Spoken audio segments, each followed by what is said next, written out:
Welcome to Last Generation Audio Magazine, your source for Bible-centered truth in a turbulent world. Here we share compelling articles that reveal God's love, expose deception, and prepare people for the soon return of Jesus. You are listening to Volume 36, Issue 2. And God blessed the seventh day. On his seventh-day Sabbath, God invites us to obtain rich spiritual blessings, not available on other days of the week. By Gillian Bethel.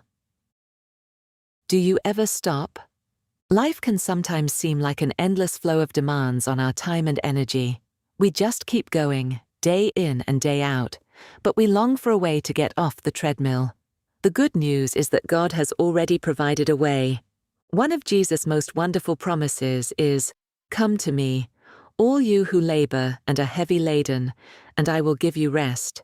Take my yoke upon you, and learn from me, for I am gentle and lowly in heart, and you will find rest for your souls." Matthew 11:28-29. This strikes a chord for many of us. While feeling our need of physical and mental rest, we may also feel a deep longing for something more. There's an emptiness in our life that needs filling. We need to stop and draw breath. We need time out, but time for what? In the Bible's story of beginnings, someone stopped at the end of Earth's first week and drew a deep breath. Surprisingly, it was God. After creating everything, including humans, in 6 literal days, God instituted a rest day, the Sabbath. He himself rested and took breath. 1. Why would an infinite God need to rest? The day God rested. On that 7th day, 2 newly created humans, a man and a woman, were with God. It was their first full day alive, and they spent it with their Creator. Every 7th day after that, they were to rest with Him because, as Jesus pointed out, the Sabbath was made for man. Mark 2:27. Week by week, God wanted to build a deep personal connection with each human who would ever exist, including you and me. Resting with God on His day is the way He created us to function best, physically, mentally, and spiritually. Whether we're tired or not, we need a break and time to draw breath. But also, whether we feel it or not, we need this weekly time of spiritual renewal and close fellowship with our Creator.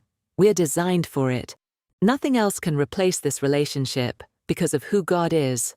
The Bible tells us that God is love personified, 1 John 4:8-16, and we thrive on His love. Perhaps nothing else can replace it for God either. After all, He made us in His image. Genesis 1:26. We are His much-loved children, created to know and love Him, to respectfully learn from Him, share with Him, and reverently walk with Him. But now there's a deeper need. Our need for spiritual rest. Sadly, the first humans didn't trust that God knew what was best for them. They disobeyed the only prohibition He gave them and ate from the tree of the knowledge of good and evil. This broke their close connection with Him and unleashed a cascade of horrible changes. They lost unending life and happiness, and faced loneliness, discontent, decline, and death. Those things have affected the whole human race ever since. God is perfect justice as well as perfect love. When His beloved children had activated selfishness and sin in themselves, this couldn't be undone by a divine command. It would require God Himself to take the consequences for them and all their descendants. They had broken the infinite law of love, and we've done the same. Only an infinite being could pay the price on our behalf. So, Jesus, the only divine Son of God, stepped in. He had been foremost in creating everything, including us. John 1:1-3. Yet He took on human nature and died a terrible death to pay every human's penalty for sin. His invitation, "Come to me," is our only way out of eventual permanent death. He's inviting us to access a new, endless life through faith in Him as our resurrected Savior.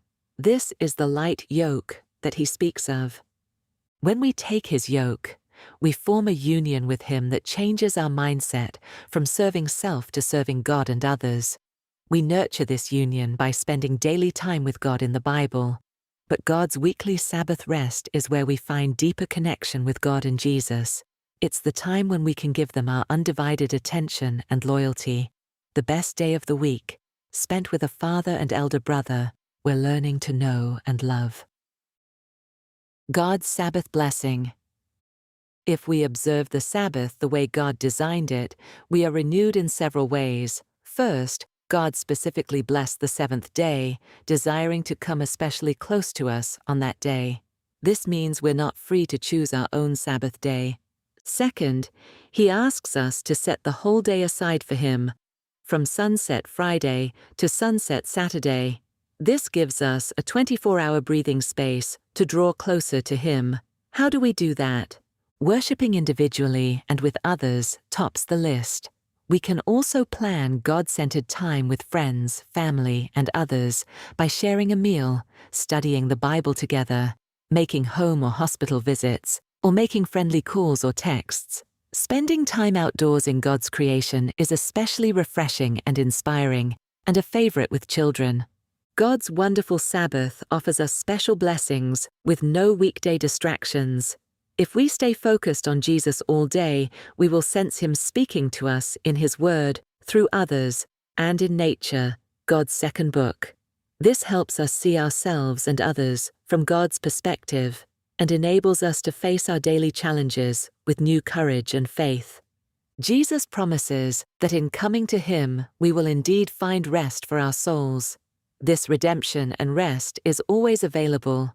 But the enduring Sabbath made for us at creation is a unique weekly opportunity to deepen that rest and demonstrate our loyalty to Him, our Creator and Redeemer.